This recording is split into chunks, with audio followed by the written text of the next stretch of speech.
12 साल पहले एक बेटी के लिए मैं खड़ी हुई लड़ाई लड़ने के लिए। वो लड़ाई मैं लड़ती रही और 2020 में जब 4 अपराधियों को फांसी की सज़ा हुई, तो जिस शिद्दत से मैंने उस बेटी के जस्टिस के लिए फ़ाइट की, इस देश ने, पूरे देश ने और हर जगह, मैंने आज पंजाब में भी देख लिया, हर किसी ने मुझे सम्मान दिया किया। उसके बाद किस तरह का चेंज आप मानते हो कि ड्रास्टिक चेंज आया होगा आपकी लाइफ में? कि निर्भया की जगह सीमा भी हो सकती थी। अभी भी मेरे पास बहुत सारे ऐसे केसेस हैं जो कि गैंग रेप के हैं, रेप के हैं, जिसमें बेटियों का मर्डर कर दिया गया है। कुछ चेंज आप देख रहे हो कि पहले से काफ़ी फ़र्क पड़ रहा है? पुलिस रिफॉर्म की बहुत ज़रूरत है भारत में, जुडिशियल रिफॉर्म की बहुत ज़रूरत है। आपको अपने घर में एक छोटे से पल रहे बच्चे जिसकी आप अपब्रिंगिंग कर रहे हैं, उसका माइंडसेट आप क्या डेवलप कर रहे हैं, आपको वहाँ से सोचने की ज़रूरत है।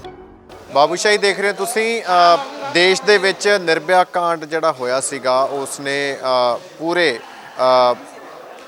ਮਾਨਵਤਾ ਨੂੰ ਸ਼ਰਮਸਾਰ ਕੀਤਾ ਸੀਗਾ, ਦੇਸ਼ ਨੂੰ ਹਿਲਾ ਕੇ ਰੱਖਤਾ ਸੀਗਾ ਤੇ ਨਿਰਭਇਆ ਨੂੰ ਇਨਸਾਫ ਦਿਵਾਉਣ ਵਾਲੇ ਜਿਹੜੇ ਵਕੀਲ ਸੀ, ਐਡਵੋਕੇਟ ਸੀ ਸੀਮਾ ਸਮਰਿੱਧੀ, ਉਹ ਅੱਜ ਸਾਡੇ ਨਾਲ ਗੱਲਬਾਤ ਕਰਨ ਦੇ ਲਈ ਮੌਜੂਦ ਨੇ। ਅੱਜ ਖਾਸ ਤੌਰ ਤੇ ਉਹ ਪੰਜਾਬ ਪਹੁੰਚੇ ਨੇ, ਉਹਨਾਂ ਨਾਲ ਗੱਲਬਾਤ ਕਰਾਂਗੇ ਤੇ ਮੌਜੂਦਾ ਸਮੇਂ ਦੇ ਵਿੱਚ ਕ੍ਰਾਈਮ ਅਗੇਂਸਟ ਵੂਮੈਨ ਬਾਰੇ ਕੀ ਦੇਖਦੇ ਨੇ ਉਸ ਬਾਰੇ ਵੀ ਅਸੀਂ ਗੱਲਬਾਤ ਕਰਾਂਗੇ।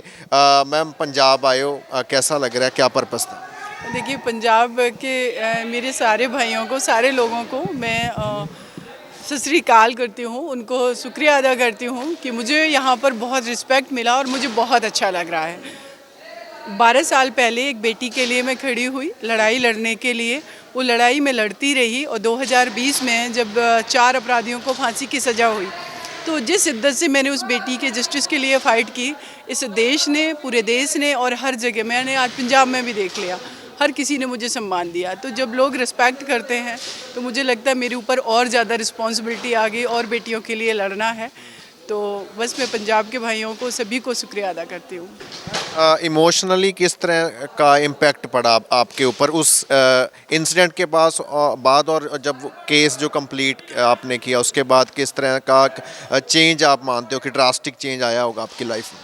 देखिए, शुरुआत से ही अगर मैं खुद की बात करूं तो मैं खुद उत्तर प्रदेश के एक छोटे से गांव से आती हूं और वहाँ पर बच्चियों को पढ़ने की भी परमिशन नहीं थी। तो मैंने अपनी स्टडी करने के लिए खुद बचपन से ही फ़ाइट करना शुरू किया। जब मैं समझी कि चीज़ों को, तो वो एक मेरा अपना स्ट्रगल था। और जब मैं स्ट्रगल करके दिल्ली पहुँची और दिल्ली में जब एक बेटी के साथ इतना हीनियस क्राइम हुआ, तो हमेशा ये महसूस किया कि निर्भया की जगह सीमा भी हो सकती थी। तो वो पेन मैंने खुद फील किया कि अगर मैं होती तो मेरे सपने, मेरा शरीर, मैं खुद इस दुनिया से, मेरे साथ भी कुछ भी होता, मैं भी जा सकती थी, मेरे साथ भी इतना हीनियस क्राइम। तो ये तो निर्भया के साथ जब ये क्राइम हुआ तब से लेकर के आखिरी तक, और इवन कि अभी भी 2020 में 4 को फांसी की सज़ा हुई, लेकिन अभी भी मेरे पास बहुत सारे ऐसे केसेस हैं जो कि गैंग रेप के हैं, रेप के हैं, जिसमें बेटियों का मर्डर कर दिया गया है। अभी एक केस लगा हुआ है उत्तर प्रदेश ललितपुर में, एक 15 साल की बच्ची को रेप करके उनका नेबर, जिसको वो अंकल बोलती थी, जिंदा जला दिया केरोसिन डाल के। तो वो केस भी लगा हुआ है। तो प्रभावित तो सच बताऊँ कि मुझे लगता है जो भी अपने घर की बेटी के बारे में अच्छा महसूस करता है, वो दूसरे घर की बेटी के बारे में अच्छा महसूस करेगा। अगर वो चाहता है कि उसकी घर की बेटी सुरक्षित रहे, तो फिर वो दूसरे घर की बेटी को प्रोटेक्ट करेगा, चाहे वो मेल हो या फीमेल हो। ये अगर हमारी थिंकिंग डेवलप होगी ना, तो किसी घर की बेटी के साथ कोई अपराध नहीं होगा। क्योंकि ये अपराधी आते कहाँ से हैं? हम सबके बीच में मौजूद हैं। हमारे घर में भी हो सकते हैं, सोसाइटी में भी हो सकते हैं, वर्क प्लेस पर भी हो सकते हैं। तो ये इक्वल सबकी रिस्पॉन्सिबिलिटी है। एज ए प्रोफेशनल अगर लॉयर बात करूं तो ठीक है, वकालत है, कर रही हूं, लेकिन उसको अगर आपने सोशल वर्क का जरिया बना लिया और वो सर्विस आप प्रोवाइड करवाने लगे, तो इससे बेटर तो कुछ नहीं हो सकता। अच्छा मैम, इतने सालों के बाद अभी आप क्या चेंज देखते हो? क्योंकि काफ़ी स्ट्रिक्ट लॉज भी बने, उसके बाद काफ़ी कुछ अवेयरनेस स्प्रेड हुआ, प्रोटेस्ट हुए, इतने वुमेन भी ज़्यादा अवेयर होने लगी, तो कुछ चेंज आप देख रहे हो कि पहले से काफ़ी फ़र्क पड़ रहा है? देखिए, 2-3 चीज़ें हैं जो कानून में संशोधन हुए, उसके बाद इम्प्लीमेंटेशन नहीं हुआ। अगर आप कोई भी डॉक्यूमेंट को राइटिंग वे में उसमें अमेंड करते रहेंगे और उसको रख देंगे, एक्चुअल में उसकी इम्प्लीमेंटेशन की बहुत ज़रूरत है। और इम्प्लीमेंटेशन जो है उसका सबसे बड़ा कारण प्रॉपर ना होने का कि उसके लिए पूरी मैकेनिज़्म डेवलप नहीं की गई है। चाहे वो पुलिस सिस्टम हो, पुलिस रिफॉर्म की बहुत ज़रूरत है भारत में, जुडिशल रिफॉर्म की बहुत ज़रूरत है। हमारी जो लैब्स हैं वो नहीं है। कोई भी अगर रेप का केस है, डीएनए सैंपल अगर जाता है, एक साल बाद अगर रिपोर्ट वापस आ गई तो आप फास्ट ट्रैक कोर्ट करके 6 महीने में कैसे न्याय दिलाओगे? तो सबसे पहले आपको इंफ्रास्ट्रक्चर डेवलप करना पड़ेगा। हमने तो वो भी नहीं बनाया अभी। एक चीज़ हुई है कि डिबेट डिस्कशन शुरू हो गए कि बेटियों के राइट हैं, लेकिन ये भी सच है कि निर्भया का भी राइट था और वो एम्पावर्ड थी। अकेले जॉब करती थी, आती जाती थी, देहरादून टू दिल्ली वो अकेले आती जाती थी, एम्पावर्ड थी। तो फिर उनके साथ क्राइम क्यों हुआ? तो उनके साथ जो क्राइम कर रहे हैं वो कौन लोग हैं, हमें उनको आइडेंटिफाई करना है। और आइडेंटिफाई आप इंडिविजुअली किसी को नहीं जा करके कर सकते हैं। वो आपको अपने घर में एक छोटे से पल रहे बच्चे जिसकी आप अपब्रिंगिंग कर रहे हैं, उसका माइंडसेट आप क्या डेवलप कर रहे हैं, आपको वहाँ से सोचने की ज़रूरत है। स्कूल कॉलेज में आप क्या सिखा रहे हैं, ये सब करने की बहुत ज़रूरत है। और दूसरा, लॉ एंड ऑर्डर स्ट्रॉन्ग होगा, मैकेनिज़्म डेवलप होगा, टाइम पर जस्टिस मिलेगा तो उसका डिटरेंस पैदा होगा लॉ का। तो ये सब बहुत ज़रूरी है। जो न्यू क्रिमिनल लॉज हैं, तो इसमें आप देख रहे हो कि कुछ मतलब अच्छा बड़ा चेंज हो सकता है, फ़ायदा हो सकता है? देखिए, चेंज हुआ है नो डाउट, लेकिन जिस तरीके से क्राइम हो रहे हैं, जिस तरीके से कन्विक्शन रेट कम है, और भी स्ट्रिक्ट लॉ और जो कानून अमेंड किए गए, उसके लिए प्रोसीजरल लॉ में बहुत सारे लूप होल हैं, उसको ठीक करने की ज़रूरत है। अभी उतना ये इफ़ेक्टिव नहीं है कि जो जिस रेशियो में क्राइम हो रहे हैं उसको ये कंट्रोल कर पाए। मैम, जो निर्भया केस की ही हम बात करें तो ऑल्दो आपको भी पता होगा, सारे देश को पता था कि इस तरह से हुआ और ये दोषी, इनको सज़ा मिलनी चाहिए, बट स्टिल जैसे आपने बताया कि इम्प्लीमेंटेशन की अभी भी काफ़ी प्रॉब्लम्स आती है। अगर कानूनों की बात करें तो आपके लिए कितना चैलेंजिंग था वो उनको इंसाफ दिलाना परिवार को? बहुत चैलेंजिंग था। भारत में पहली बार किसी अपराध में एक साथ 4 अपराधियों को फांसी की सज़ा दी जानी थी, जो कि प्रैक्टिकली ऐसा कभी नहीं हुआ था। एक धनंजय चटर्जी का केस था, उसमें हुआ था 2004 में, आई थिंक 4 या 5 में। उसके बाद तो हमारे लॉ में खुद ही इतना लूप होल है, प्रोसीजर में इतना लूप होल है, उसके वजह से इतना आसान नहीं था। दिल्ली जेल मैनुअल था, उसमें ये प्रोविज़न है कि कोई एक एफआईआर है, एक से ज़्यादा अपराधी हैं तो सबको साइमल्टेनियसली ही हैंग किया जाएगा, ना कि सेपरेटली। तो आप सभी ने देखा कि 1 बाय 1 कैसे वो अपने कानून का मिसयूज, अपने लॉ के लूप होल का बेनिफिट उठाते रहे। उसके अलावा सुप्रीम कोर्ट ऑफ इंडिया की बात करें, 17 महीने हमारी एसएलपी पेंडिंग पड़ी रही, उनको लिस्ट कराने के लिए जा रहे। अब सोचिए कि सर्वोच्च न्यायालय भारत का, जहाँ पर इतना हीनियस क्राइम का केस 17 महीने तक पेंडिंग पड़ा हुआ है, तो फिर कौन अकाउंटेबल है?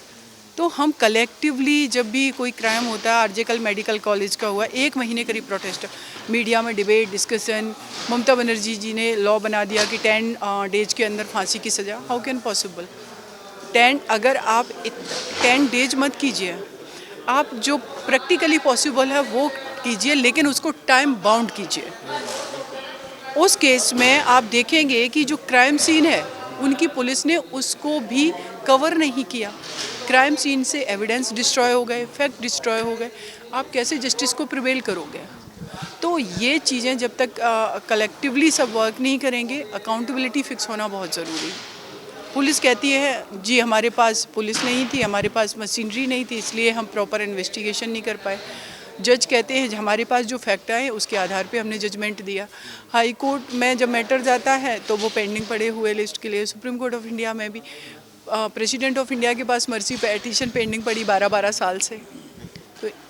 तो जो जहाँ है, ऑनेस्टली अगर उसने वहाँ अपना काम कर लिया ठीक से, तो मुझे लगता है सारी समस्याएं को खुद ही समाधान हो जाएगा। मैम, ये केस आपके पास आया कैसे था? मतलब किस तरह से मतलब बना कि आप ही को लड़ना होगा और आप ही के मतलब इस तरह का सर्कमस्टेंसेस बने कि आप ही ने इंसाफ दिलाना था? देखिए, 2-3 चीज़ें मुझे लगता है कि मेरी लाइफ का ये पहला केस था, तो निर्भया ने खुद ही मुझे चुना होगा।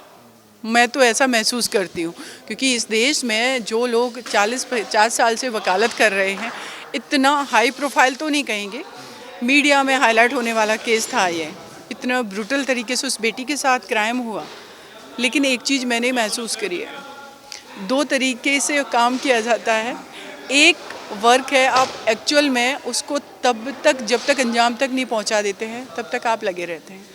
तो शायद उन्होंने मुझे चूज किया, और पहले दिन जिस दिन उनके साथ अपराध हुआ था 17 दिसंबर 2012, 16 को क्राइम हुआ, मैंने उस दिन ये डिसाइड किया था अपने मन में कि इस बेटी के अपराधियों को मैं फांसी के फंदे तक पहुंचा के रहूँगी। तो शायद मैंने जिस शिद्दत से सोचा वहाँ तक उन्होंने चूज किया। उनके परिवार से फिर मिलना, परिवार का मुझे केस दे देना, और उन्होंने मुझ पर भरोसा दिखाया कि बेटी आप लड़िए, आप लड़ोगे। क्योंकि इसके किसी भी केस में जितना ही प्रोफेशनली आपको वर्क करने की ज़रूरत होती है, उतना ही अगर आप उस काम को अपना समझ करके करेंगे तो शायद आप ज़्यादा इफेक्टफुल तरीके से कर पाएंगे। ये था। ਬਹੁਤ ਸ਼ੁਕਰੀਆ ਜੀ। ਸੋ ਗੱਲਬਾਤ ਅਸੀਂ ਕਰ ਰਹੇ ਸੀਗੇ ਐਡਵੋਕੇਟ ਸੀਮਾ ਸਮਰਿੱਧੀ ਦੇ ਨਾਲ, ਜਿਹੜੇ ਸੁਪਰੀਮ ਕੋਰਟ ਦੇ ਵਕੀਲ ਨੇ, ਤੇ ਉਹਨਾਂ ਨੇ ਦੱਸਿਆ ਕਿ ਕਿਸ ਤਰ੍ਹਾਂ ਦੇ ਨਾਲ ਜਿਹੜਾ ਇਹ ਬਹੁਤ ਵੱਡੀ ਘਟਨਾ ਸੀ, ਬਹੁਤ ਵੱਡਾ ਕੇਸ ਸੀ, ਉਹ ਕਿਵੇਂ ਉਹਨਾਂ ਕੋਲੇ ਆਇਆ ਤੇ ਫਿਰ ਕਿੰਨਾ ਕੁ ਚੈਲੰਜਿੰਗ ਉਹਨਾਂ ਦੇ ਲਈ ਰਿਹਾ, ਤੇ ਅਜੋਕੇ ਸਮੇਂ ਦੇ ਵਿੱਚ ਕਿਸ ਤਰ੍ਹਾਂ ਦਾ ਬਦਲਾਅ ਦੇਖ ਰਹੇ ਨੇ। ਜੇ ਆਪਾਂ ਕ੍ਰਾਈਮ ਅਗੇਂਸਟ ਵੂਮੈਨ ਦੇ ਪੱਖੋਂ ਹੀ ਦੇਖੀਏ ਤਾਂ ਉਸ ਬਾਰੇ ਵੀ ਇਹਨਾਂ ਨੇ ਖੁੱਲ੍ਹ ਕੇ ਗੱਲਬਾਤ ਕੀਤੀ ਹੈ। ਰੋਪੜ ਤੋਂ ਕੈਮਰਾਮੈਨ ਆਕਾਸ਼ਦੀਪ ਦੇ ਨਾਲ ਹਰਸ਼ਬਾਬ ਸਿੰਘ ਸਿੱਧੂ, ਬਾਬੂ ਸ਼ਾਹੀ ਟਾਈਮਸ।